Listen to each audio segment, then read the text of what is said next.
Soalan yang kedua, Ustaz. Assalamualaikum, Doktor.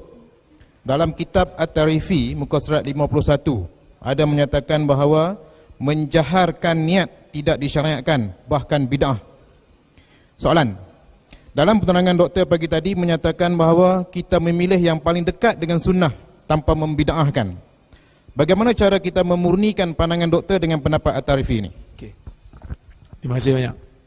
Pertama tadi saya sebut isu yang dekat dengan sunnah bila dua-dua pandangan itu ada hujah dan dalil. Contoh, nak turun dulu tangan dulu ke kaki dulu tadi? Kan? Dua-dua ada hujah dan dalil. Tapi masalah lafaz niat ni dalil dia agak jauh. Maka sebab itu saya tak nafi ada ulama, bukan Tarifi sebut. Sebelum Tarifi pun ada ulama silam sebut bid'ah. Kita jangan allergic dengan perkataan bid'ah, kerana bid'ah disebut oleh mana-mana ulama yang berbicara dalam fiqh. Bila menghukum amalan sebagai bid'ah, tidaklah kita menerakakan pelaku dia. Neraka tak neraka tu bukan kita punya. Bukan kita punya. Tapi bila kita keluarkan statement amalan ini bid'ah, contoh, kita nampak satu orang pegang tangan bukan mahram, perempuan dia bukan isteri dia, bukan mahram, dia pegang tangan, kita nak kata apa? Haram tak? Haram. Orang tu jawab balik, oh haram, maksudnya aku ni ahli neraka lah. Adakah kita nak kata, oh sebenarnya tak haram lah, saya bukan nak neraka kau, sebenarnya halal ni? Takkan nak kata macam tu. Bila ijtihad kita mengatakan tiada dalil dalam masalah ni, ya bid'ah. Tapi adakah kita nak menerakakan orang? Tak. Contoh, saya bagi satu contoh. Imam Nawawi rahimahullah menghukum bid'ah salat 100 rakaat malam nisfu Sya'ban. Imam Nawawi menghukum bid'ah, bukan bid'ah hasanah, bid'ah buruk dan mungkar bagi orang yang salat malam nisfu Sya'ban 100 rakaat. Dan dia juga menghukum bid'ah buruk dan mungkar bagi orang yang salat pada malam Jumaat pertama bulan Rejab sebanyak 12 rakaat. Dia hukum bid'ah buruk dan mungkar. Adakah Imam Nawawi nak menerakakan orang yang salat? Tak lah, dia kata dalil tak sahih. Mazhab Syafi'i juga, sebahagian daripada ulama mazhab Syafi'i menghukum bid'ah bagi perbuatan ambil wuduk sapu tengkuk. Walaupun ada hadis mashur raqabah amanun minal ghil, sapu tengkuk ni satu keamanan daripada belenggu dari kiamat. Tapi hadis itu batil di sisi ulama hadis, maka ulama mazhab Syafi'i kata bid'ah. Tapi ada tak ulama yang menganjurkan perbuatan sapu tengkuk ni dalam kitab-kitab fiqh? Ada. Maka kita jangan allergic lah. Tarifi kata bid'ah kerana tidak ada dalil yang jelas daripada Nabi. Maka pada dia perbuatan itu tidak sunnah.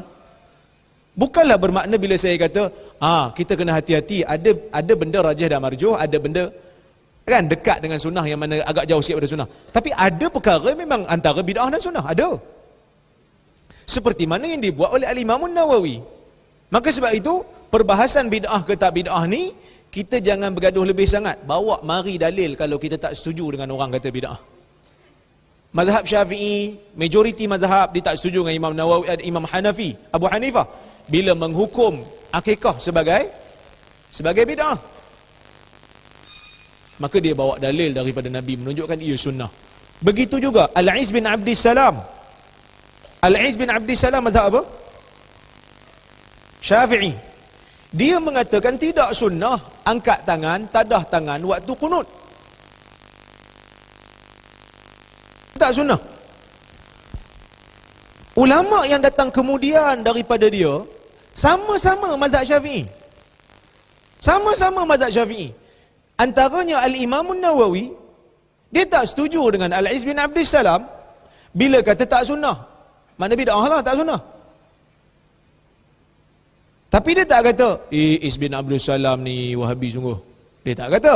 Cuma dia bawa dalil daripada Ibn Mas'ud dan Umar. Perbuatan kedua-duanya menunjukkan mereka berdua menadah tangan waktu kunut. Nak bagi tahu ada sandaran yang jelas daripada salaf. Saya mahukan begitu. Bila mana kita tak setuju orang melabel bid'ah kat amalan kita, kita bawa mari dalil yang valid untuk kata ia tidak bid'ah. Jangan label dia. Kerana persoalan bid'ah tak bid'ah adalah persoalan akademik yang dilakukan oleh ulama fiqh zaman berzaman. Jangan kita buang perbahasan bid'ah daripada agama. Seolah-olah macam bid'ah ni hanya dipelopori oleh geng-geng Wahabi semata-mata. Tak. Buka kitab fiqh. Tengok berapa ramai di kalangan ulama-ulama Islam yang menghukum bid'ah. Perbuatan-perbuatan yang dilakukan oleh orang zaman dia. Contoh Imam Nawawi lagi, tuan-tuan buka dalam kitab At-Tibyan fi Adabi Hamalatil Quran. Imam Nawawi mazhab Syafi'i. Dia ada satu kitab At-Tibyan.